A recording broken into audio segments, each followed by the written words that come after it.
Hello friends, I hope आप सबकी study अच्छी चल रही होंगी। जो आप क्वेश्चन स्क्रीन पे देख पा रहे हैं ये CGL 2022 में आया हुआ क्वेश्चन है मिक्सचर एंड एलिगेशन का। चलिए इस क्वेश्चन को समझने की हम कोशिश करते हैं। क्वेश्चन है a vessel contain a solution of acid and water in which water is 64%। 4 litre of solution was taken out of the vessel and the same quantity of water was added. If the resulting solution contained 30% acid, the quantity of water in the solution at the beginning in the vessel was।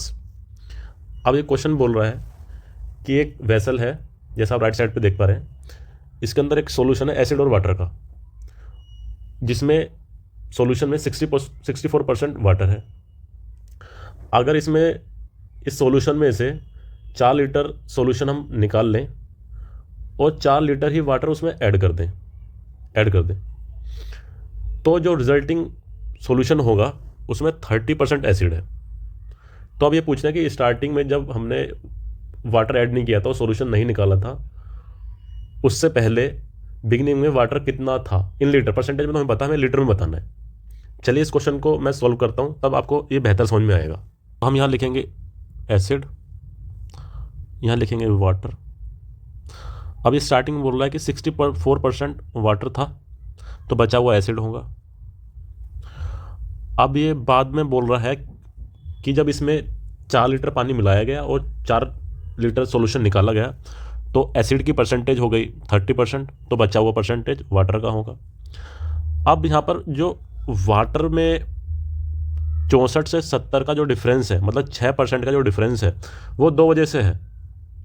एक तो जो solution 4 litre निकाला गया है और जो 4 litre पानी add किया गया है, इन 2 वजह से पानी की जो परसेंटेज है वो 64 से 70 हो गई। मगर जो एसिड की परसेंटेज 36 से 30 हुई है, वो बस सॉल्यूशन के निकलने से हुई है, क्योंकि उसी में एसिड निकल रहा है।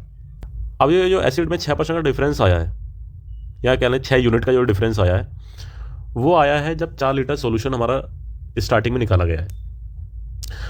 और 4 लीटर में एसिड कितना है, क्योंकि यहाँ एसिड में डिफरेंस आया है, तो यहाँ पर हम एसिड निकालेंगे। 4 लीटर में एसिड कितना है, 36/36 + 64। यह हुआ 4 × 36/100। 6 से गया 6, तो 1 यूनिट की वैल्यू हुई 0.24। और हमसे ये पूछा कि स्टार्टिंग मतलब कि स्टार्टिंग में वाटर कितना था, मतलब कि 64 यूनिट की वैल्यू कितनी है। तो 64 यूनिट की वैल्यू निकाल लेंगे। 64 यूनिट की वैल्यू वो आ जाएंगे 0.24 × 64। अब हमें या तो हम सीधे इसकी मल्टीप्लाई करें जिसमें टाइम लगेगा, या ये देख लें कि लास्ट में 4 है, 24 के भी और 64 के भी। इट मीन्स लास्ट में 6 आएगा। तो यहाँ तो हमारा सेकंड आंसर है, यहाँ हमारा फर्स्ट आंसर है ना। अब इसमें से है कौन सा, तो यहाँ 24 को मान लो 25.25, मतलब कि 1/4 निकालना है 64 का। 1/4 64 का कितना होगा, 16।